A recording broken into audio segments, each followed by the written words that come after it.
ছাত্ৰ ছাত্ৰীসকল আজি আমি অনুশীলনী 5 ঘৰ 11 নম্বৰ প্ৰশ্নটোৰ উত্তৰটো কৰিম। ইয়াক আমাক দি দিছে 756 আমি হৰণ কৰিব লাগে 12ৰে। এটা আমাক প্ৰথমতে 12ৰ নেউতাটো মুখস্থ লাগিব। তোমালোকক মই 12ৰ নেউতাটো মুখস্থ কৰিব কৈছিলোঁ।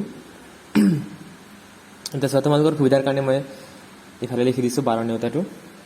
এটা ইয়াত আছে 12, এটা 12ৰে মই হৰণ কৰিব লাগে 75, কাৰণ 7টো নাযায়, গতিকে আমি দুটা সংখ্যা ল'ম 75। এটা 12ৰ ভাগত 75 বা 75ৰ ওচৰা-ওচৰি আমি কোনটো সংখ্যা পাম আমি চাম। 12 × 12, 12 2 × 24, 12 3 × 36, 12 4 × 48, 12 5 × 60, 12 6 × 72, 12 7 × 84। গতিকে 12 7 × 84 বেছি আছে, গতিকে মই 12 6 × 72টো ল'ম।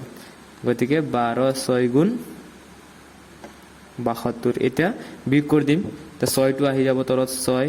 এতিয়া 5ৰ পৰা 2 গ'লে আমাৰ থাকিব 3, 7ৰ পৰা 7 গ'লে 0, গতিকে 37। এতিয়া আমি 12ৰে 37ক হৰণ কৰিব লাগে। এতিয়া 12ৰ ভাগত 37 কেইটা হয়? চোৱা 12 × 12, 12 2 × 24, 12 3 × 37, অৰ্থাৎ 12ৰে 37ক 3 বাৰ যাব, অৰ্থাৎ 12 3 × 37। এতিয়া বিয়োগ কৰি আমি 6ৰ পৰা 6 গ'লে 0, 3ৰ পৰা 3 গ'লে 0। এতেকে মই ভাগফলটো পাইছোঁ 63। এইটো হ'ল আমাৰ উত্তৰটো।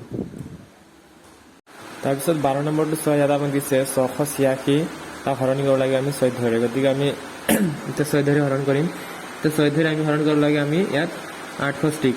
গতিকে আমি 14ৰ ভাগত চোৱা 68ৰ ওচৰা-ওচৰি সংখ্যা কোনটো পাইছোঁ? 14 × 14, 14 2 × 28, 14 3 × 42, 14 4 × 56, 14 5 × 70, 14 5 × 70টো আমাৰ ডাঙৰ আছে, গতিকে মই দিব লাগিব 14 4 × 56। গতিকে 14ৰে 4 বাৰ দিম, 14 4 × 56। গতিকে এইটো আমাৰ 6 আহি গ'ল। তাৰপিছত 8ৰ পৰা আমাৰ 6 গ'লে 2 থাকিব। তাৰপিছত আমাৰ 6ৰ পৰা 5 গ'লে আমাৰ থাকিব 1, গতিকে আমি এটা পাই গ'লোঁ 126। এতিয়া 14 কিমান গুণ 126 চাওঁ আমি।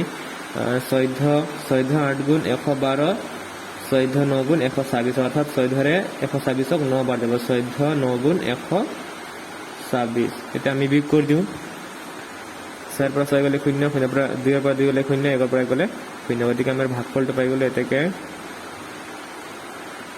ভাগফল 49। ঠিক একেদৰে তোমালোকে বাকীখিনি কৰিব পাৰা, আৰু তোমালোকে সকলোৱে নেউতাখিনি মুখস্থ কৰি লগোৱা 1ৰ পৰা 20লৈকে।